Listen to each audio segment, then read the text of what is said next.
Okay, vielen Dank für Ihre Teilnahme heute. Und heute ist unsere vierte Sitzung des Tocharische-Kurses. Wir haben eigentlich in der, ich benutze ein besseres Hintergrund. Ja, das sieht,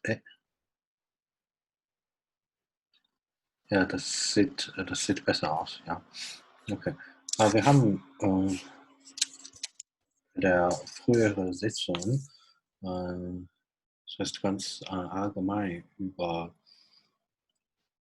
die tocharische Literatur gesprochen und letztes Mal auch über tocharische Grammatik und besonders Nominalsystem der tocharischen Sprache. Wir haben auch etwas über die tocharische Sprachrecht gesprochen, tocharisch A und tocharisch B. Okay. Und heute werden wir weiter, wir werden die Grammatik weiter lernen, ja, und nicht nur die Nominalsystem, sondern auch Verbalsystem. Okay, und danach lesen wir ein bisschen Texte. Okay. So we start with the grammar section. Okay. Yeah. We'll start with grammar, and then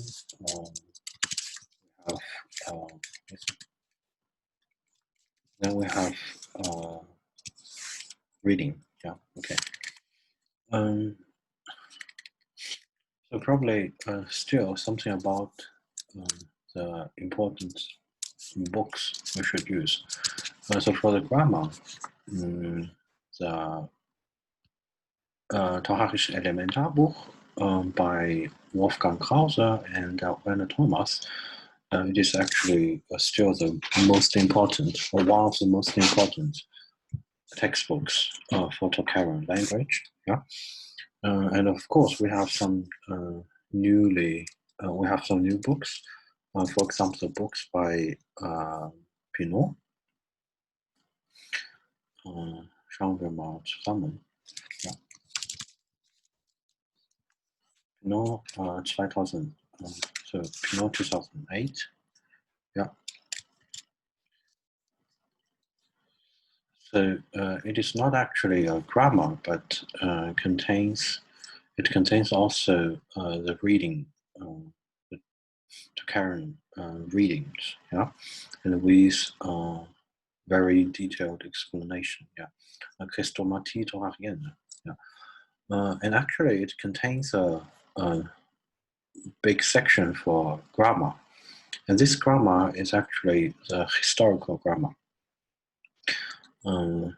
He of course gives the forms and then explains the Indo-European or historical background of the forms. Yeah, I can give you kind of some example like this. Yeah, for example, the verb ak heißt conduire, heißt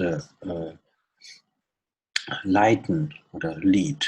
Yeah, and it goes back to a Proto-Indo-European heg. Yeah, and you find it in the Indo-European lexicon der indogermanischen Verben. Yeah, live. Yeah.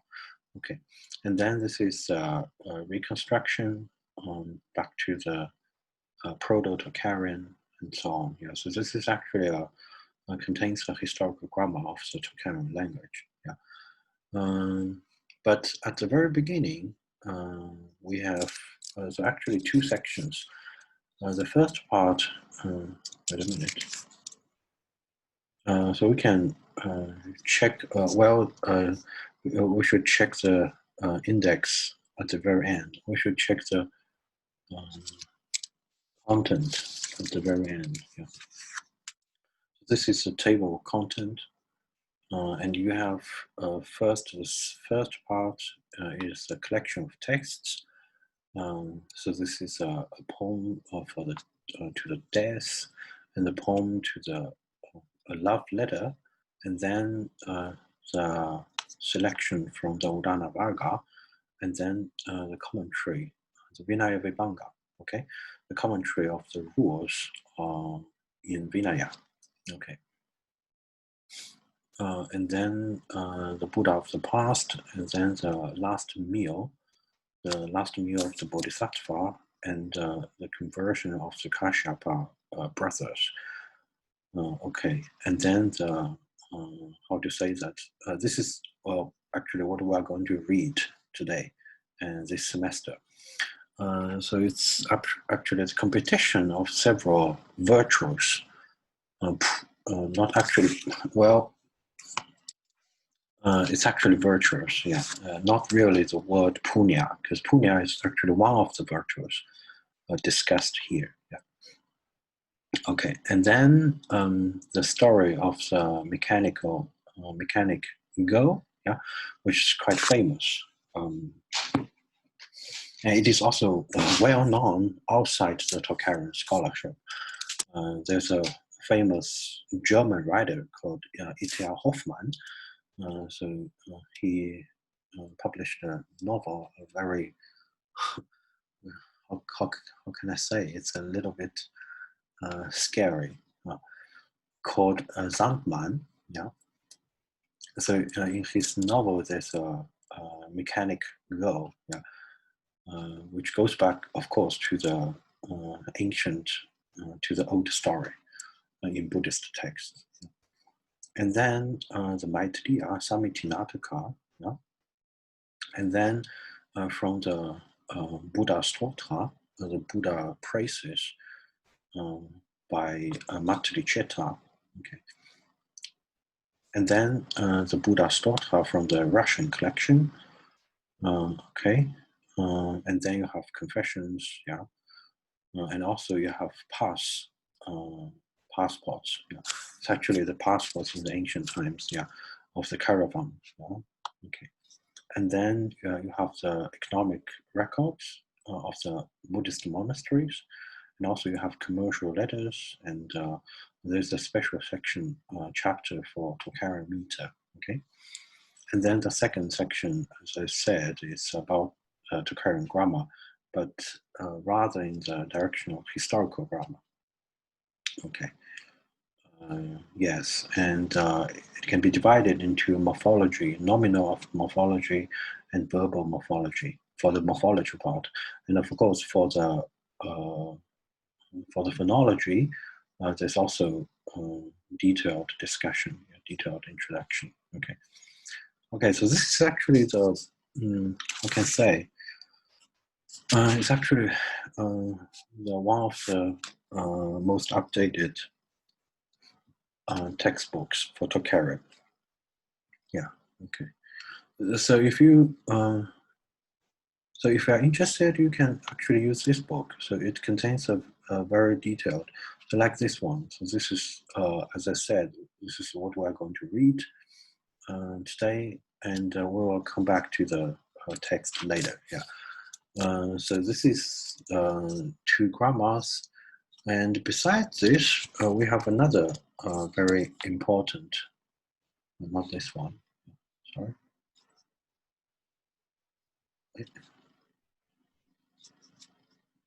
Not this one. This is another very important grammar called this one. This is actually a classic. Yeah. So it's called Tocharische Grammatik. Well, yeah. Yeah, it's called Tocharische Grammatik, and it's published in 1931. Yeah, so it's really, how to say that? It's really a pioneering work for the Tocharische scholarship. Published by 3 persons, Emil Sieg, Wilhelm Sickling, and Wilhelm Schulze. Okay. So Sieg and Sickling, they actually started as Indologists. And Wilhelm Schulze, he's a famous classicist, or klassischer Philologe. Okay, but also a very famous Indo-European linguist.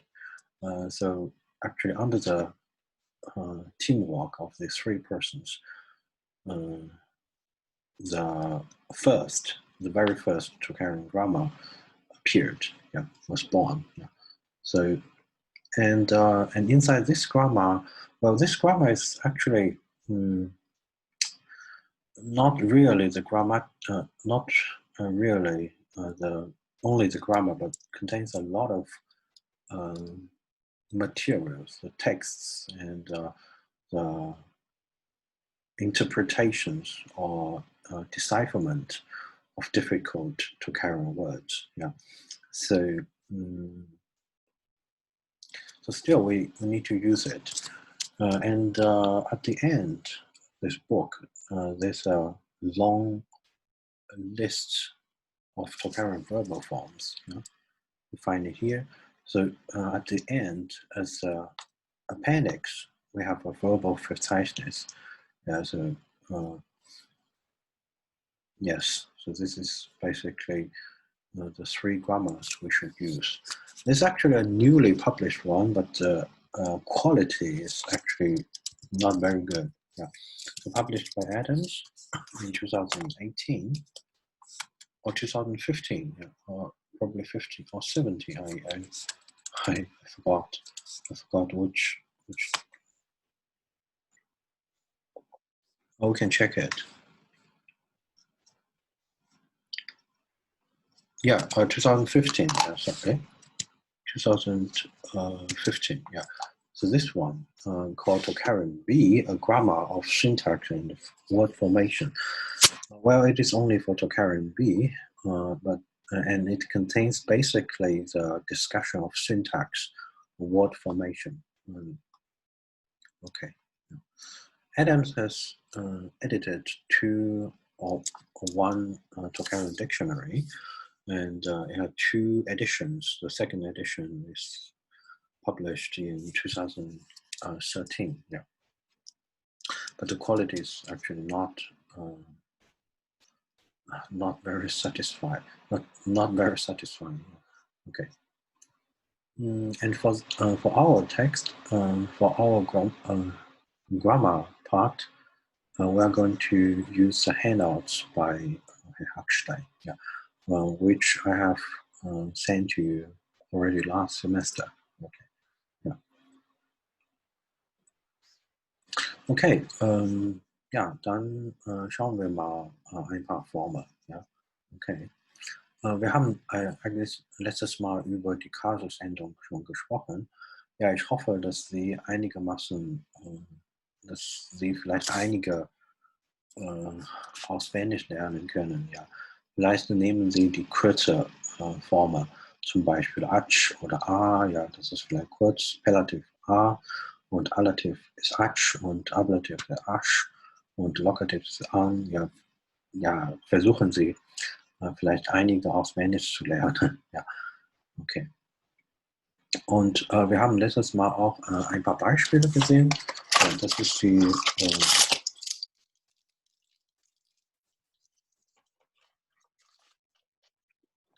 ja, das ist die berühmte Quellwort. Ja. Heißt Yuko und Yakwe. Wir haben eigentlich letztes Mal schon analysiert. Okay. Ja. Lautlich. Ja. Okay. Und dann kommen andere Wörter. Okay. Und eigentlich können wir zuerst die Paradigma anschauen. Und das ist deutlicher. Das heißt, die Tocharische Nomina lassen sich in verschiedene Kategorien unterteilen. So actually the Tocharische nouns can be divided into several classes. So the first class is actually, I think it's pretty simple, yeah.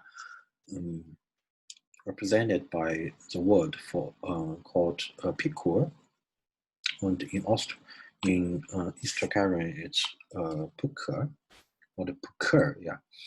And pay attention to the writing here. So you find the U almost unrecognizable, right? So it's written very small and under the line, below the average. Below the average line, yeah. So it means that on the manuscript, it's actually written under, well, of course, the vowel U is written under the P, but it means that we actually have one single syllable. So we write a pu, and then immediately below the pu, we write a ker. Yeah. So actually, so this u does not count as one syllable. So it is actually pukur as one single syllable. Okay, but West Tocharian pikur has two syllables, and Austro-Tocharian pukur has a single syllable, only one syllable. Okay, and then they use a kind of arc to show that it is actually not counted as a one syllable. Okay. Yeah. Okay. And for this one, for this class, we have, so you can see the plural. So as I have explained last time, we have in Tocharian actually two sets of case endings. So the first set is called primary endings. The second set is secondary endings. The first set contains actually nominative, accusative, and genitive. Okay. In the second set, all the others, namely what you find it here. So these are the secondary endings, right? And how can we build the second endings? You just put the, so how can we build the second cases? Yeah, you just put the second endings to the nominant, to the accusative. Okay, so accusative is called puker, and then you put an R after this accusative, and then the syllable structure will change a little bit. It becomes a pukra, yeah. And then this is genitive. And for the for the plural, the p becomes a full syllable. It becomes a pu, yeah, pukra, yeah, with a ending r. So this r is also ending for plural. Yeah, okay. And then for the instrumental, you put an instrumental ending yo after the accusative. Okay, and then this is a little bit special with a k, because you have already a k here, so you need a consonant to separate them. Yeah, so it is actually called hiat tirga. Okay.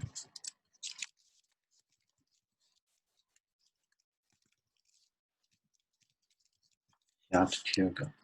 Yeah. It's called hiat tirga. It's k. Okay.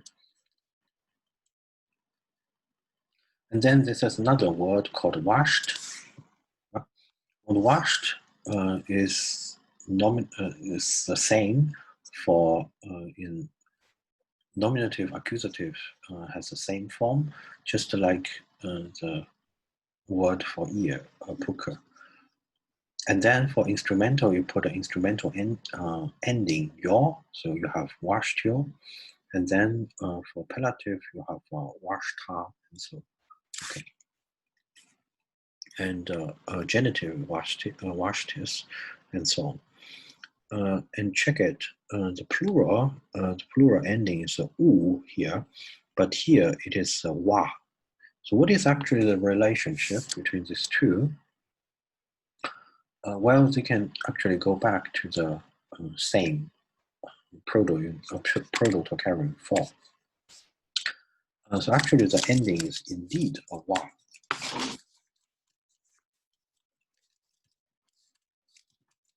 So plural nominative or the accusative. Yeah. So it is indeed a wa, but this wa is preserved in Tocharian B but the final vowel is dropped in tocharism A. So there's a very general there's a very general sound change in tocharism A. It's actually a regular sound change, but the final R is always dropped. So I can write it like this. So if you have a proto-tocharism A at the very end, or proto-tocharism A wa, and it will become tocharism B wa, so it stays the same. But in tocharism A, it becomes a w, and this w turns into a u. Yeah, in tocharism A, the final R was dropped. Yeah. So this is actually the relationship between these two. So they actually go back to the same form. And then the osht and washed, and they too go back to the same form. And they are actually connected with cognate with a Sanskrit word called vastu. Yeah. Moment.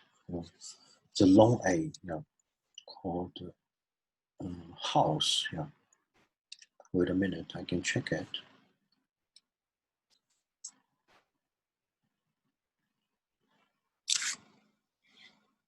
Yeah, vastu. Yeah, it's different from the vastu thing. Yeah, in Sanskrit, we have a vastu in short A. Yeah, right. We have in Sanskrit a vastu.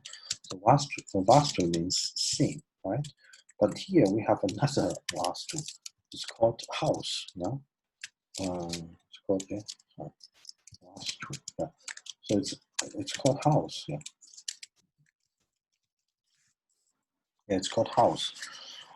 And it is connected with tocharism word washed or ost, yeah, in tocharism.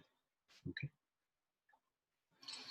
And this word is pretty special because it has a very strange upload, namely the R upload. So this is a very, we go back to the Proto-Indo-European Wastu, sorry,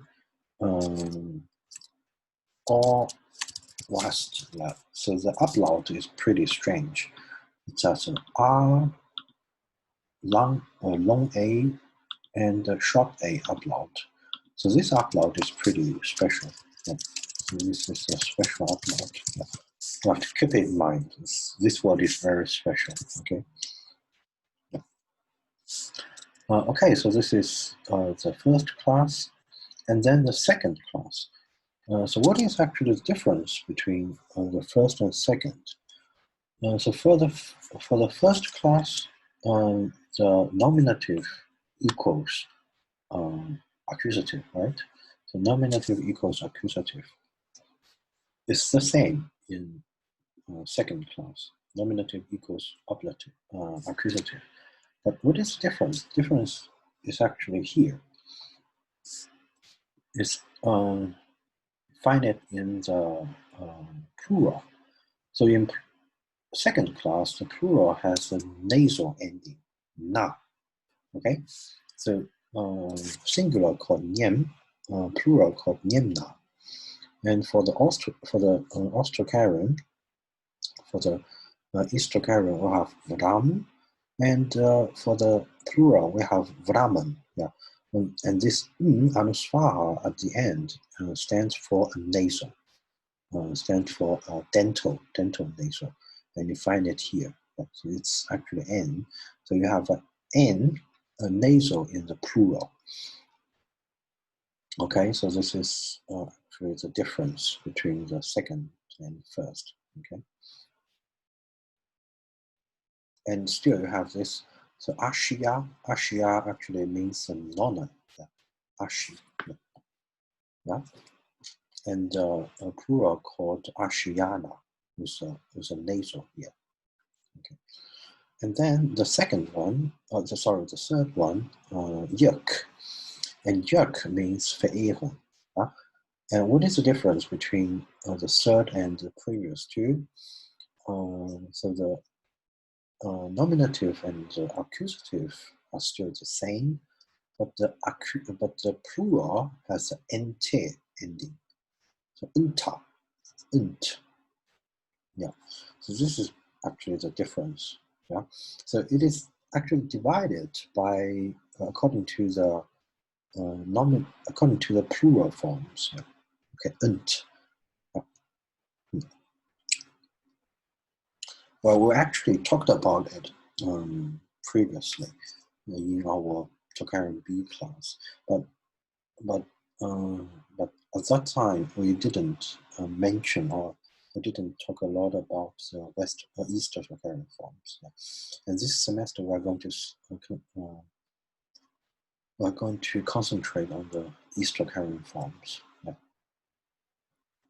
Okay, and then come to the fourth class. So the first class is a very famous Indo-European class. It is actually the kinship nouns, pace and pacar. And pace, you have here. And you can see the nominative and accusative forms are different, right?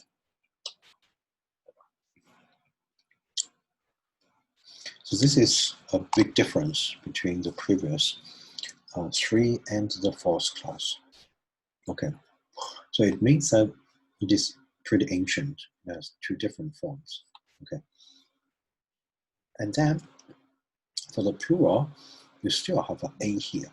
You have an a, yeah. Okay, and then for this you have an e. Yeah, so this is pretty different.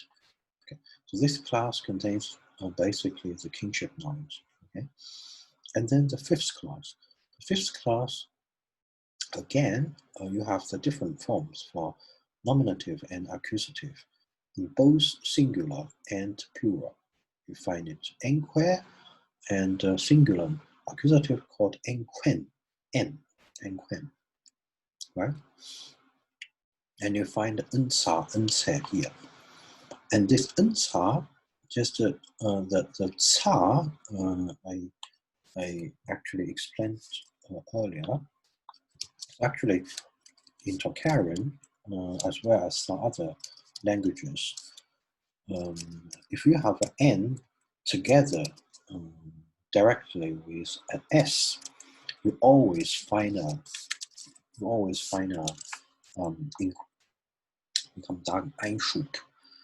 intrusion or insertion of a t sound, yeah, to make it to unts, yeah. So it's probably kind of well, you have to explain it from the phonetic viewpoint.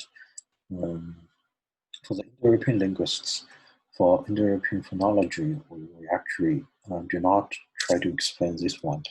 We just describe that it happens, but why it happens, or why should it be like this, this is actually the task of the phonetics. Yeah.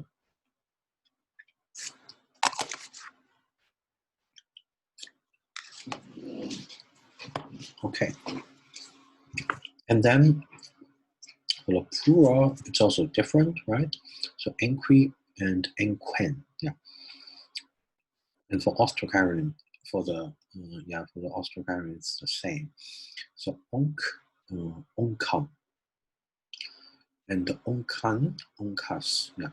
Well, the star here means that these forms are actually not attested, but they can be deduced with pretty good reasons. Pretty good, yeah. It can be deduced from other forms. For example, the horse forms, yeah. So this is a famous horse word. So actually, for the singular, it's the same, but for the plural, it's different, right? Plural is yaqui and yaquen, and plural is yukan and yukas. Okay.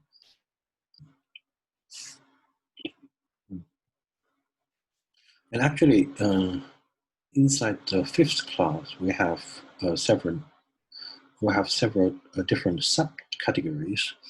Like the second one is the word for moon, yeah, or months. So it's still different for nominative and accusative, men, and for plural it's also different, many, yeah, manye and manius, yeah, okay. And then you have the word for thief, liak, likam, and lishi, likam. Yeah. It's basically the same, yeah. No, likam, yeah. And then for the Istokarian, it's also different, right? Lik, likam, and lishi, likus. Okay, so this is basically. Yeah. And then the sixth class, well, the sixth class is also has also different forms for nominative and accusative, and at least in plural, right? So lin and lin, yeah, nye. So this is a palatal, and this is a dental normal. Okay, this is lin and this. Okay, so this is the word for state, for city. Sorry, city. Okay. And then you have the word for flowers, piapiu and piapi. Okay. And then the Indo-European word for eyes, ek and ak. Yeah. Okay. And for the word for eye, for eyes, there's also a special form called pa form. Yeah. So it's always a pair of eyes, right? Always the two eyes. Yeah. So there's a special form called eshane. Yeah, eshane. Yeah. Okay. Yeah.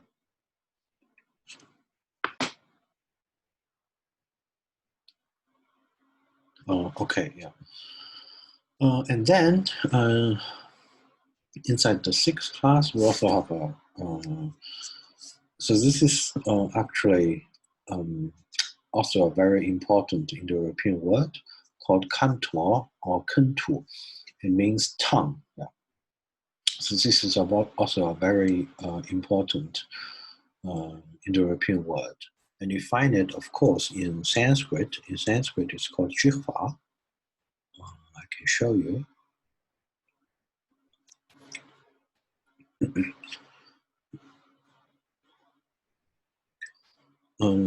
So the Sanskrit word jihva, so Sanskrit jihva is actually cognate with the Tocharian word kantor, although at the first,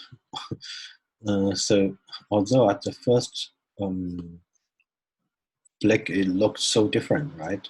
So it has a k, but this is a j, and you have a e, and then you have a, and you have a ntor, and you have a h. Yeah, it's so different, right? So how can we explain this? So this word we should reconstruct as this form. So this is a little bit complicated. I just want to show you that they are indeed cognate. So the Indo-Iranian forms, the Sanskrit and the Iranian forms are actually special because it undergoes kind of some taboo development. Kind of, it's a forbidden vocabulary because, well, of course, the tongue is not that forbidden, but the words for body parts or the words for scary animals, words for dangerous things, dangerous insects, and something like this, they always undergo special sound changes. The forms are changed, yeah, because the people kind of are afraid of talking about these words, so kind of use a different form, well, to express this. Yeah, I think you find it some similar examples also in modern languages, right? We always have such forms, right? Okay. And then this word should be reconstructed like this, heißt denguech or denguech, yeah, and it is connected. It is reflected in Old Latin. It's called dingua, okay? And then you can actually compare the dingua with kentuo. So what happened here is actually you change the position of de and ge, right? So it is actually related. So we check the Old Latin, right? So the Old Latin form called lingua. Of course, now it's called lingua, yeah, right? Of course, now it's called lingua, but in Old Latin, it's called lingua. And then the Tocharian word, we have a kantuo, yeah. So how can we explain this? So in Latin, we have de and ge, right? But in Tocharian, we have k and t, yeah. So remember a very important sound change in Tocharian, that all the voiced consonants become voiceless. Yeah? Okay, voiced consonants become voiceless. So consider, so de is of course voiced, and if you change it to a de,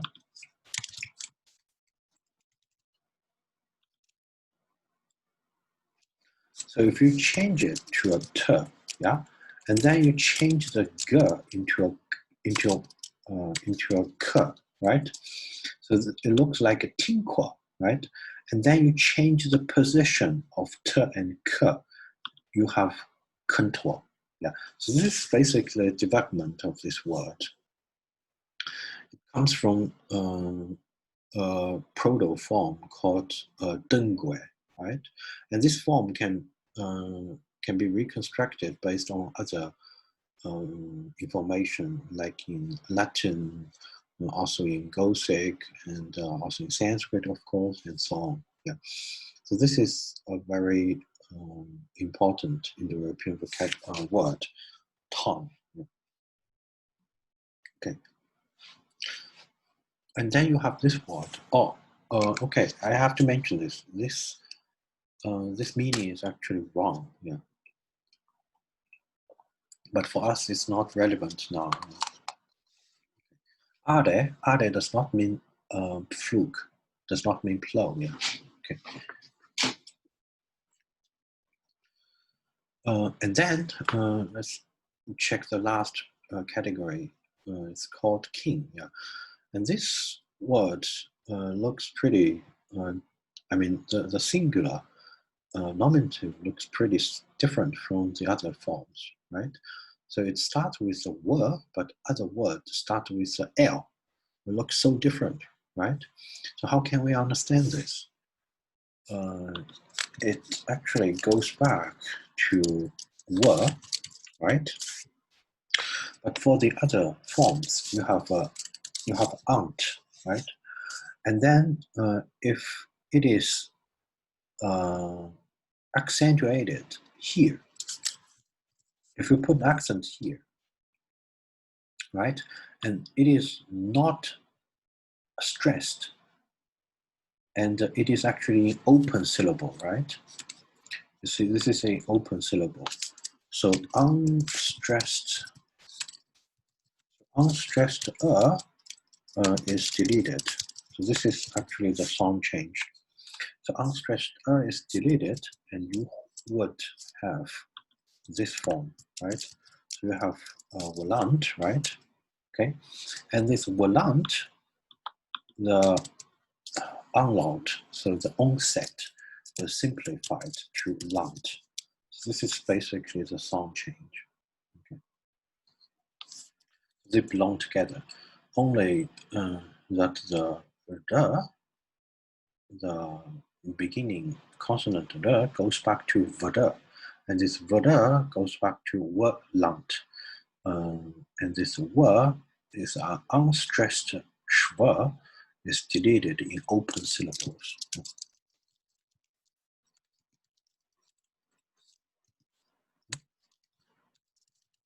In open syllables. Okay. So this is basically all the important categories of the Tocharische nouns. Yeah.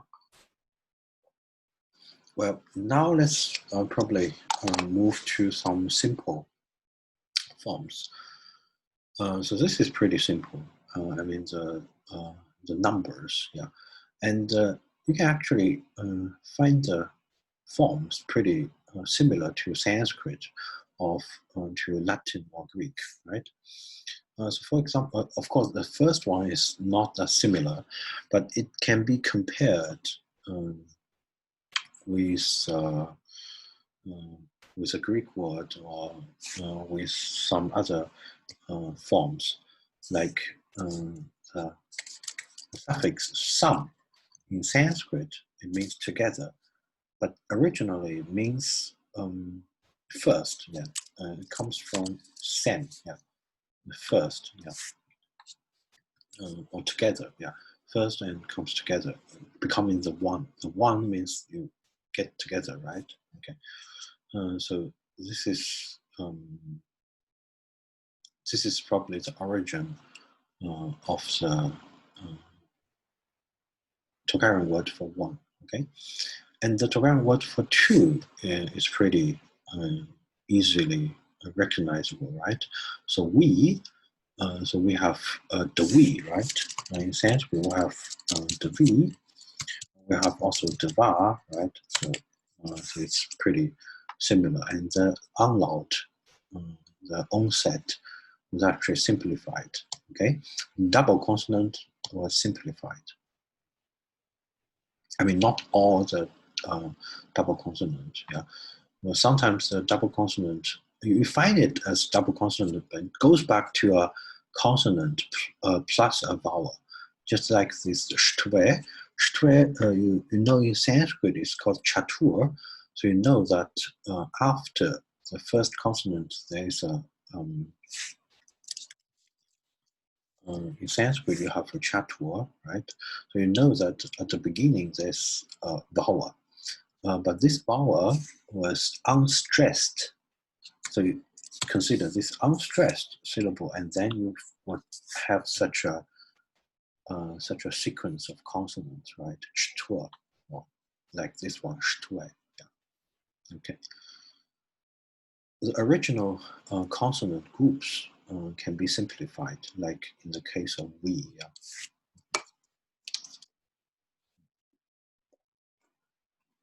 And then today, so it's pretty the same, right? Okay, and shtwe, shtwada, and shtwa, as I have mentioned, is cognate with Sanskrit chatur, and then the pish on the pun, it's connected with Sanskrit word pancha, and then shkas and shuk is connected with Sanskrit shat, yeah, shash. Yeah. Okay, and then shukt, shput, the Sanskrit, moment, what is Sanskrit? Saptam, yeah. Okay, Sanskrit saptam. But here, pay attention, the beginning consonant was palatalized, yeah, to sh, yeah. Okay, sh. The Sanskrit is saptam. Okay, and here is oct, is occurred. It's pretty Indo-European, right? And this nu, also nine, German nine, English nine, yeah. And then the 10 is a little bit different. It's called shak, but in like in Sanskrit, it's actually called dasha. Yeah. So again, it's something to do with the sound change, right? Yeah. I have to explain a little bit. So this is a Sanskrit word for 10. And we can go back to the Sanskrit etymological dictionary, and you will find how it develops into the Tocharische word shak. So actually, the Indo-European form is actually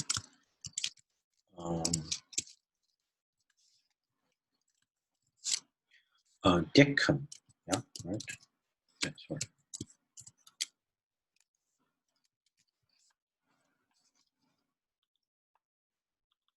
So this is actually the Indo-European form. So I put it, so I write it like this. Yeah. Okay. So this is palata velar, and this palata velar turns into a sh in Sanskrit, because Sanskrit is well, that's the reason why Sanskrit is called a Saturn language, because palata sound turns into a sibilant, right? Okay. But for the Tocharin, Tocharin is not a Saturn language, so this k becomes the k, the palata becomes a normal velar. So it becomes a, put it here.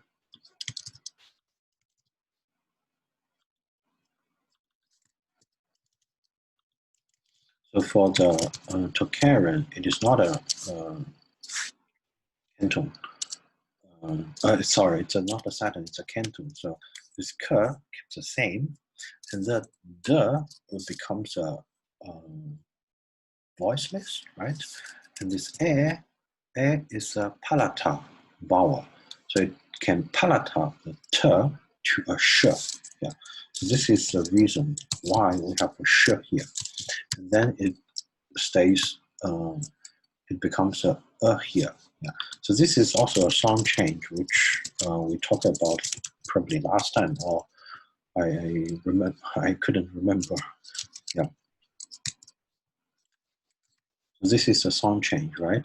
So the air, Proto-Indo-European air, is a palatal sound, so it turns into a in Proto-Tocharin, right? Yeah. So it turns into a ya in Proto-Tocharin, and this ya can palatalize the consonant to make it the t to a sh, right? And then the final consonant, the final sound was chopped in Tocharin A and B. Yeah, so it becomes a shuk or shak. So so Tocharin A, it's shuk, but Tocharin B, in Tocharin B, it becomes a shak because the accent. So if it is accentuated, so if the was stressed, it is written as a r. If it is not, it is written as a yeah.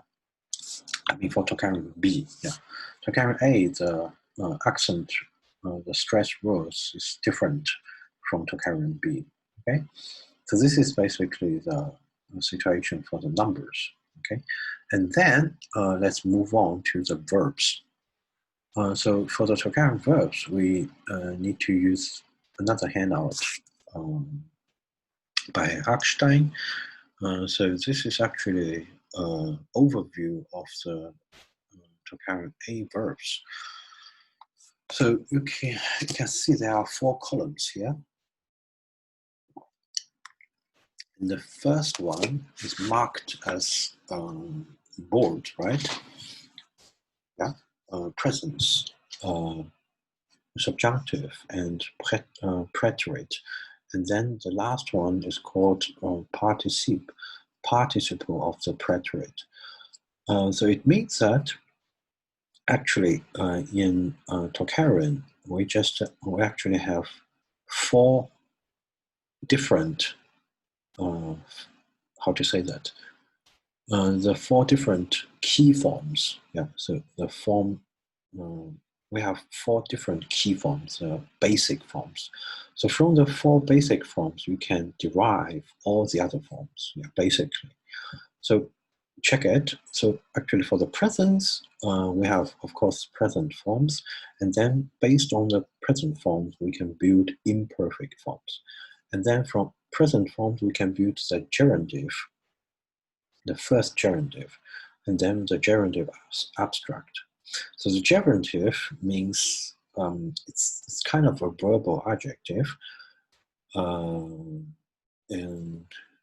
well, it has different meanings. Yeah, Sometimes, and for gerundive 1, it means actually the necessity of doing something. So if you have a verb like to see or to look, and the gerundive of to see and to look means that it is to be seen, right? So necessity, it must be seen, yeah, it must be looked, or it must be watched, like this. Okay, and then for and of course you can build the participle from present, and then here pay attention. In Tocharische A, you build the infinitive from present stems. Yeah, it's different from Tocharische B, because in Tocharische B you build the infinitive from the conjunctive, from the subjunctive stems. But the Tocharische A, you build the infinitive from present, okay? And then we have the conjunction, oh, sorry, not conjunction, we have the subjunctive. And from subjunctive forms, or from subjunctive stems, we can build optative. And then you can build a gerundive, a second gerundive. And second gerundive has the meaning of possibilities. Yeah? So if you have the verb look and to see, and if you build the gerundive, the second gerundive, the meaning is that kind of it can be seen, so it can be looked, it can be watched. Yeah, but it's different from this one. This one means necessity. It must be seen. Yeah, it must be looked. It must be seen. Yeah, and here it means that it can be seen. Yeah, okay. Or you can see that, or you must, here is you must see that. Here means that you can see that, okay. But you will find all the information actually in the grammar, yeah. So you don't need to write anything. You just need to go back to the grammar. So the Gerundive, die Gerundive 1, Necessitatis, bezeichnen in positiven Sätze die Notwendigkeiten und in negierten Sätzen das Verbot. Das darf nicht gemacht werden. Ja.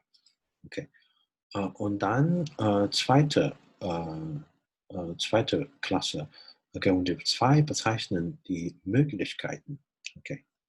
Das ist alles, die in Grammatik finden kann. Ja. Okay.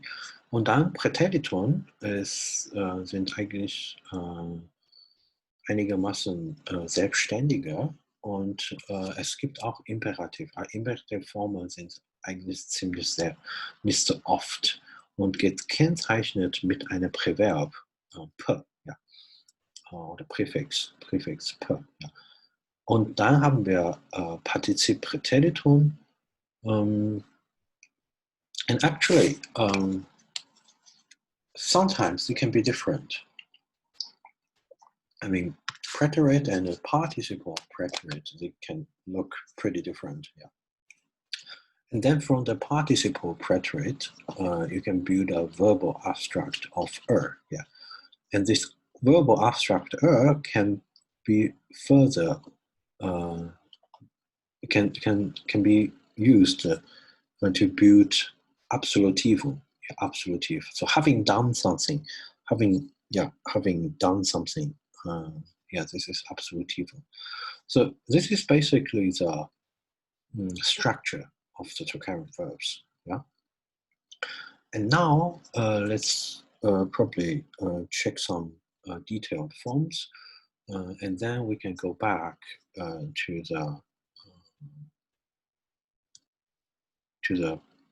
the paradigms in the Tocharische grammar. Okay, so for present, as you have already seen, there are actually 11 classes in Tocharische A, and in Tocharische B, the number is 12. So basically 12 or 11. Yeah. Okay. And then for the first class, there's an example called perk, and you have the West Tocharische forms like pekau, but the East Tocharische like pekken, yeah, this is M, yeah. this is active, and you also have the medium forms. Medium forms, it's basically medium, but it has a meaning. It sometimes can have the meaning, passive meaning. Yeah. Okay, so this Y is called deponens passive. Yeah. Deponens means that it's kind of reflexive or for himself and something like this. And passive, yeah, of course you know passive, right? And then the second person singular is called perkut, okay, and West Korean is parkut, and third person singular is parken, and here is perkush. Okay, so this is actually the ending. The t, the t, and sh, actually ending of the personal endings, right? And then the plural is called perkmus, perkuch, and perkinch. Okay, we basically have the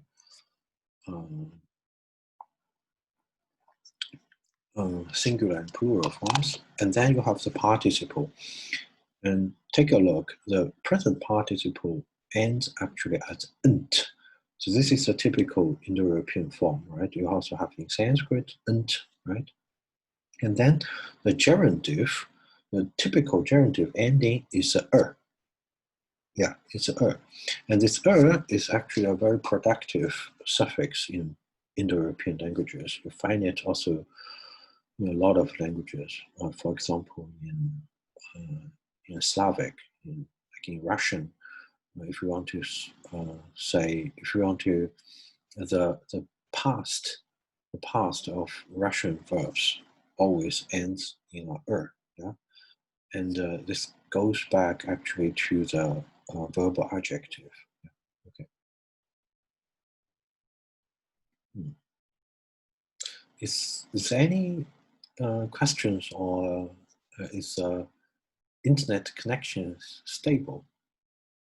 I'm not sure if it is. Yeah. Is it okay now? I just want to confirm that. Okay, it's stable, right? Okay, great. Okay, and then you find the participle. Yeah, you find the participle here. Pokci, right? And then this is middle forms. Yeah, you find the middle forms, mar, tar, ter, and enter, and chur.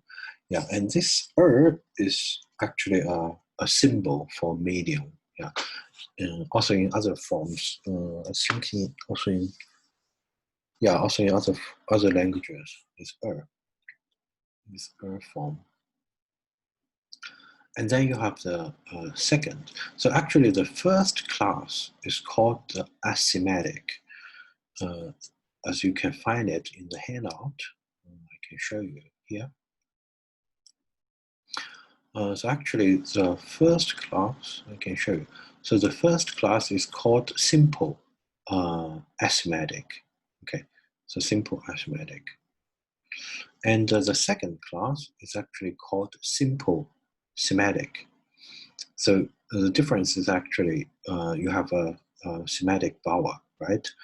And what can semantic vowel, how can semantic vowel influence or change the form? Well, you can see in the first class, the stem is always the same, like perk, perk, perk, perk, from the first to the last one, right? And also here, you have park, park, park, park, from first to the second, to the last. But for the second class, it is the asymmetric. So the semantic vowel can change the stem. So here you find ak for the first person singular, but for the second person, for the third person singular, you have ash. So it is actually changed by the semantic vowel. And here again, you have ak, and here you have akchi, but it's a little bit dubious here. Yeah, we also have ash here because we have the West Tocharian Ashche. The problem is that the Tocharian language is actually fragmentary. Sometimes we don't have all the forms. Yeah, it's a pity. Yeah, but based on the linguistic information, we actually can, linguistic theory, we actually can deduce the correct forms. Okay, and then the third person's plural is called akench. So again, we have a kind of a interchange between ak and ash. Yeah, let's go back to the semantic vowel. Okay. Yes, just like this one. So for the first person, you have a s, but for the second, third, you have sh. And again, first person s, and second plural sh, and the third plural is s. Yeah, so it's basically the distribution of semantic vowels. Okay. Okay, so this is basic for the grammar, and now probably we can check some readings here. And next time we are going to talk about the other present classes, and we will see if we can reach the subjunctive. Okay. So now let's move back to the readings here. So this is a text, as I said. This actually, how can I say, it's one of the most important texts in the Tocharian corpus. The fragment number is actually the number 1. Yeah. And so if we go to this website, yeah, a comprehensive edition of Tocharian manuscripts, we click manuscripts, right?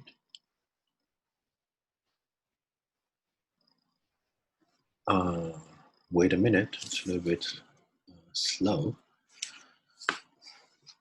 Okay, yeah, so we come to this part and we click the first fragment.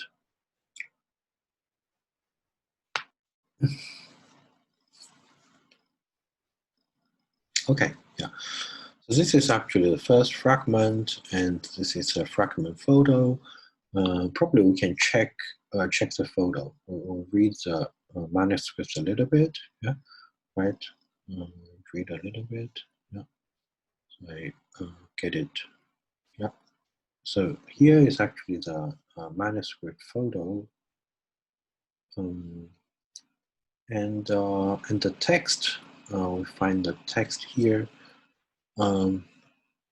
I think I already explained the difference between transliteration and transcription, right?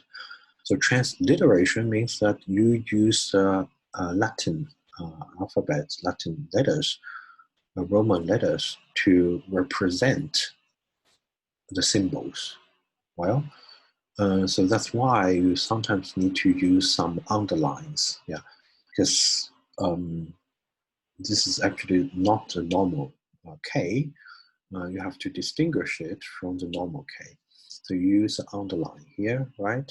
Okay. But in transcription, we will give the phonetic. Well, it's not really the phonetic, but phonological sound. Yeah. We give the phoneme or give the pronunciation. Yeah. Okay.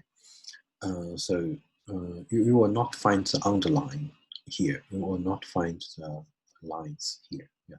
So you change into the pronunciation. Yeah. So this is called a transcription. And then it starts from here. So we can probably read it together. Yeah. Okay. So this is.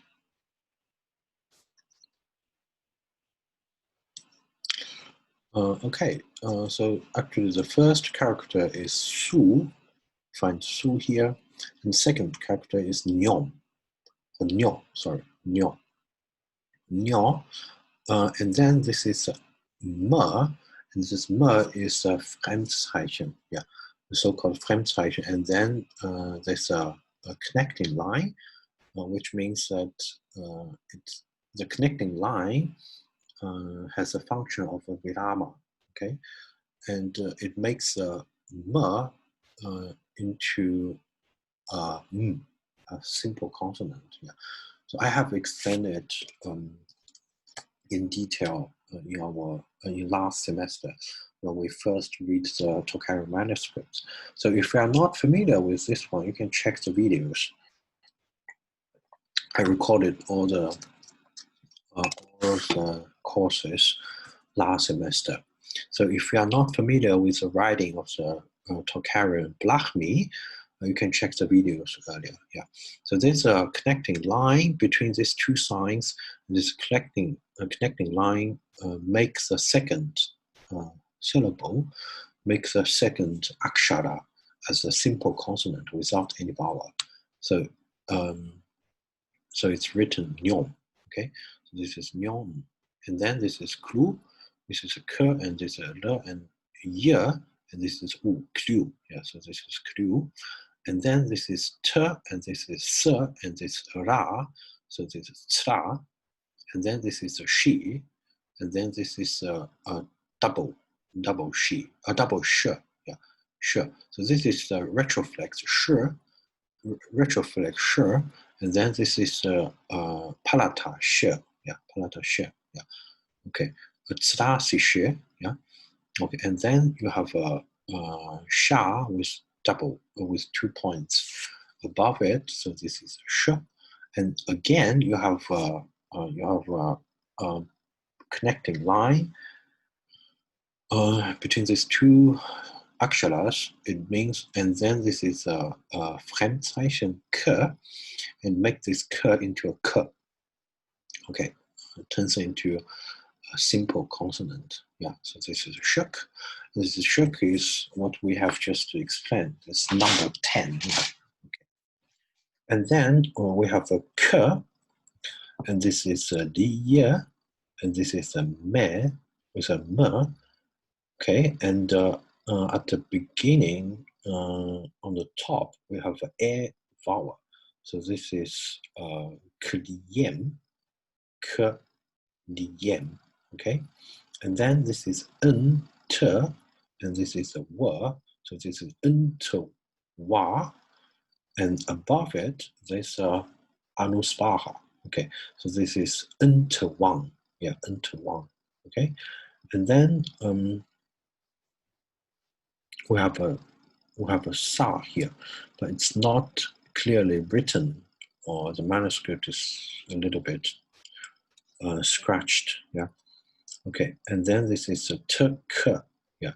So this is tka, and then we have a t again with this. How to say that? With this Fremdzeichen and connected. They are connected and making the second one as a simple consonant. So it's a ter, yeah. And then with double 2 dots, it's a punctuation. It means a stop here. Okay, so this is basically the logic of the Blachmi script. As I said, if you're not familiar, you can refer to my previous videos. Yeah. Okay, and now let's get rid of this photo and let's read the text. I think I can make it bigger. Yeah. Okay. So first word called kasu, and kasu means good. Okay. Okay. Good. And then nyom is of course name. Okay. It's connected, it's cognate with Sanskrit word naman, English word name, and German word Namen, so weiter. Okay, and then Klu is actually, well, this is actually a compound. We can write it like this. So this is actually a compound. You can write it like this, Klu, and Klu is actually name. And this one is kind of fame, yeah. Okay. Or it's actually, how to say that? It comes from the root for here, yeah. And you find it also in the dictionary, in etymological dictionary of Sanskrit. Alt-Indo-Arisch. I can show you. You check the word Naman, yeah, and you find it. You find it here. Make it a little bit bigger. Yeah. So indogermanische Altes sind einige Textfiguren mit Namen vergleichen zum Namen da and Pronomen and Polyonymous. Yeah.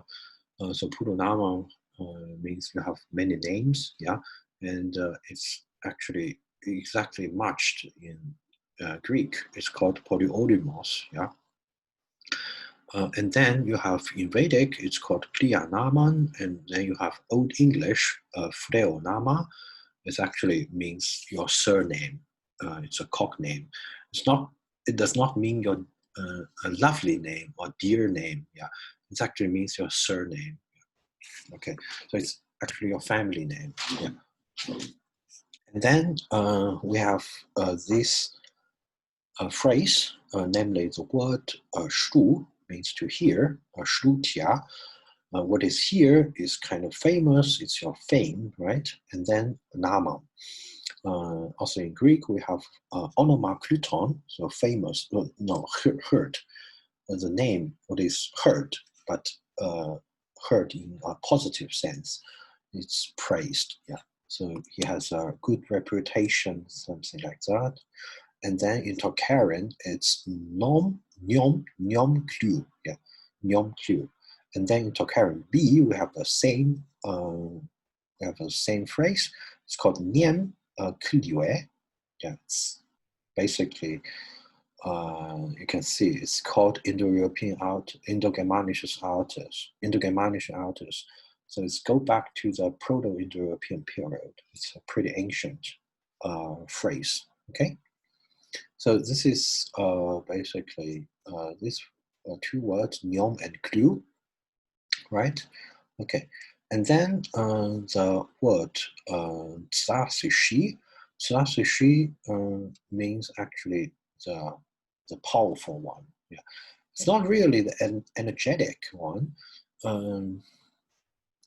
but actually the powerful one. Yeah, and actually for this passage, we have a Chinese parallel. So the Chinese parallel, you find it actually in the. Sorry, I have to write some Chinese now, but I will explain it. Don't worry. So this is actually the famous called Punyavanta Jataka.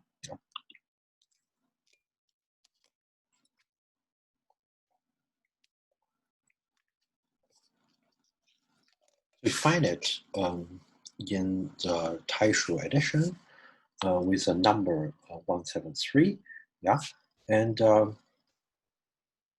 you have actually these several characters, yeah.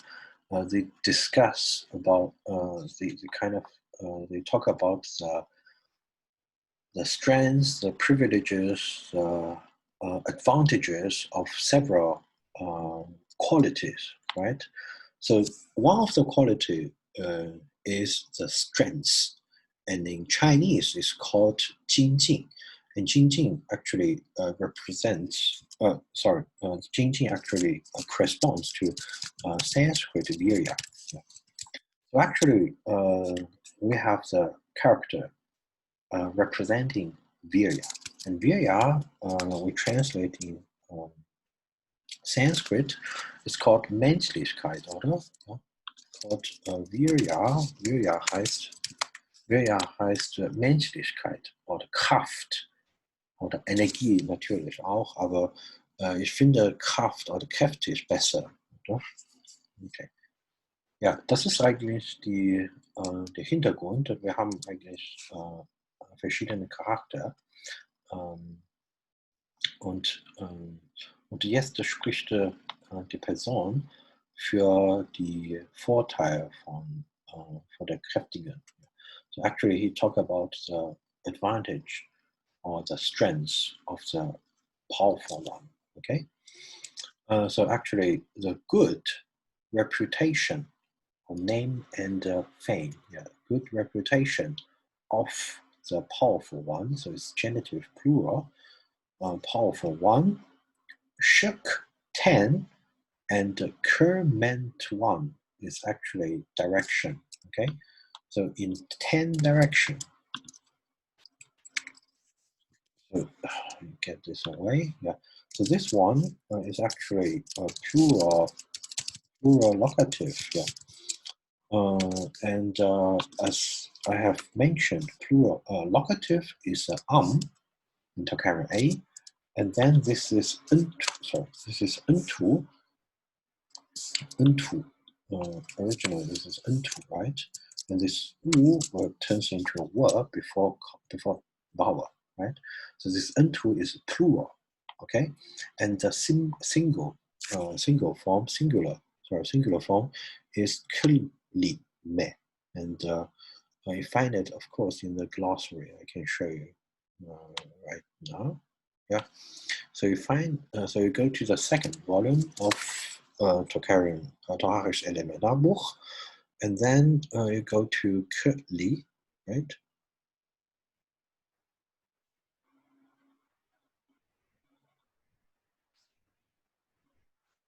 Yeah, so here, this is a word called Kelime. Kelime means Himmelsrichtung or Himmelsgegend. Yeah. So actually, the 10 directions. So what are exactly the 10 directions? I think you probably know, right? Do you know? North, south, of course, south, west. This is something, of course, we all know. And then there's like northwest, northeast, and southwest, southeast, and then the so this is kind of a Zwischenrichtung, like the direction between the two, yeah, right. And then you have the up and down. So this is 10 directions, right? So this is 4, and then you have northwest, northeast, southwest, southeast. And this is another 4, and this is 8, and then you plus the upper direction and the down, yeah, direction, up and down. Yeah. So this is 10 direction. Okay, and then the word Zertkater means to spread. So actually, the good reputation of the good one, the good reputation of the powerful one spreads to 10 directions. So literally means this one.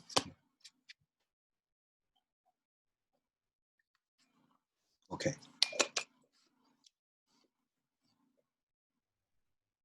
Yes. Yeah. So this is basically meaning. And then for the next one, yak, it means reference, reverence, actually, or honor, respect, actually, respect. Okay. And then inyamne means actually to honor. Yeah. Basically the same, the similar meaning. You find it also in the dictionary. Inya.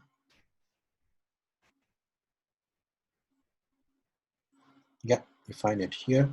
So Wertschätzung, kind of honor, kind of you cherish someone, right? Okay.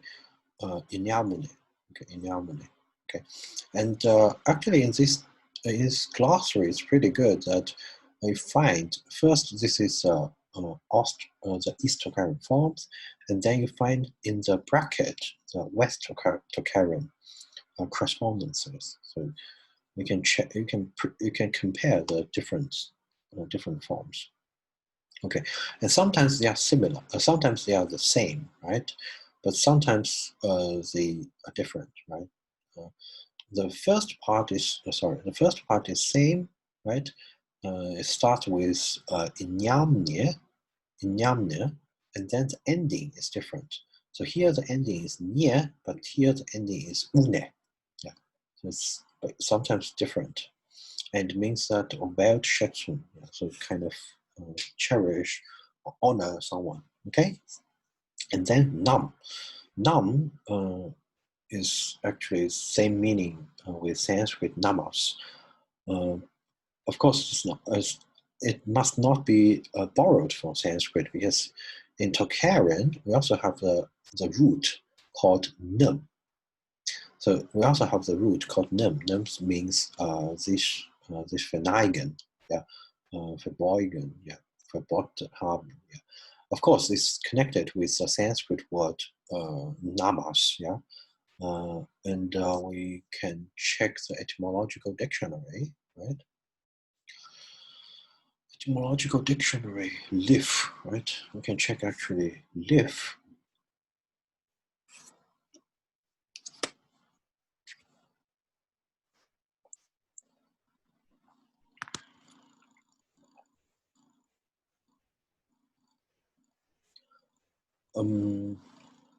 Well, this is Indo-European, Proto-Indo-European root name, called nem, and in Sanskrit called nam, namate, and Avestation is called namat, and also called nam, yeah, and present form is called namate, yeah, namate, and in Tocharische it's called num, yeah, okay, namater, yeah, nem.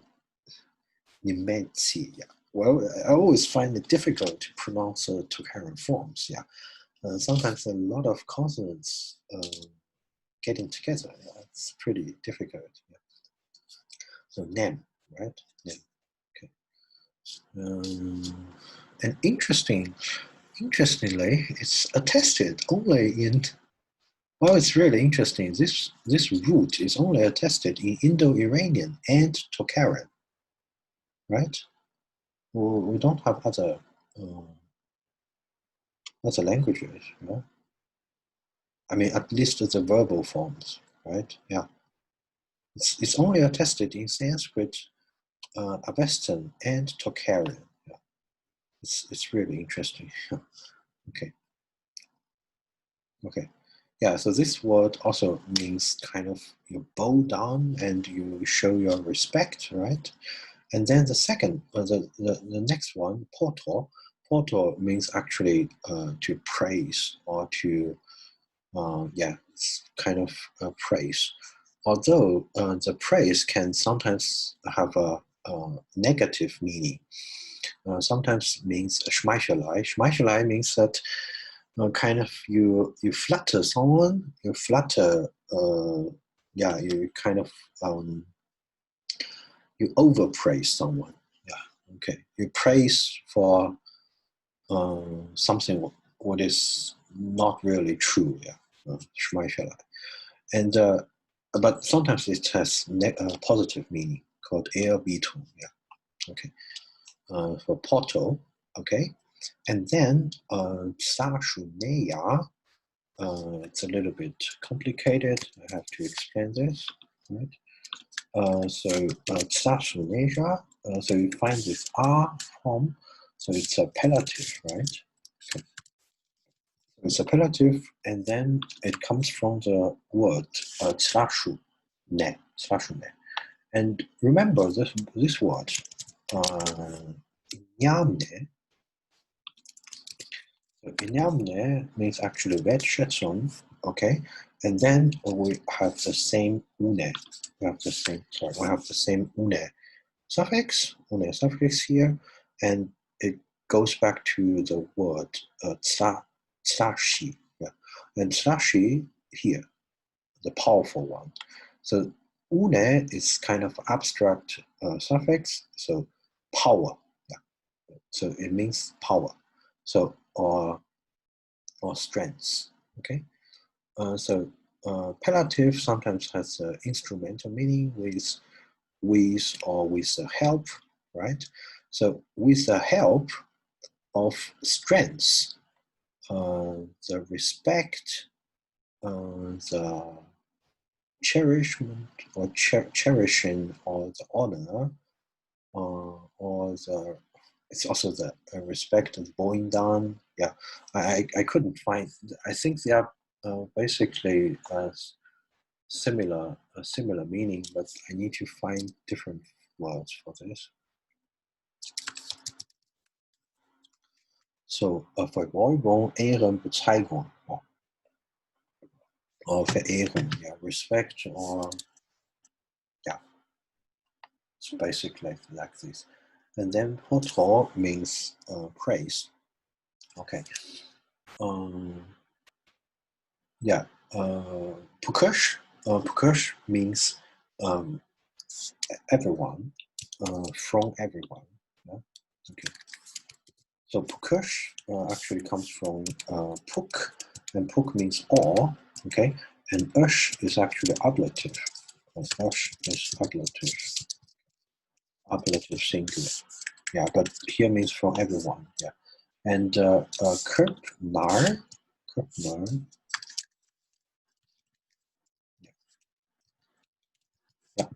Kirpnar comes from the root kirp, and you find it in the, of course, in the book by Melanie Martin. So this is a book we should check if we. This is a book to find the information about the current verbs. Okay.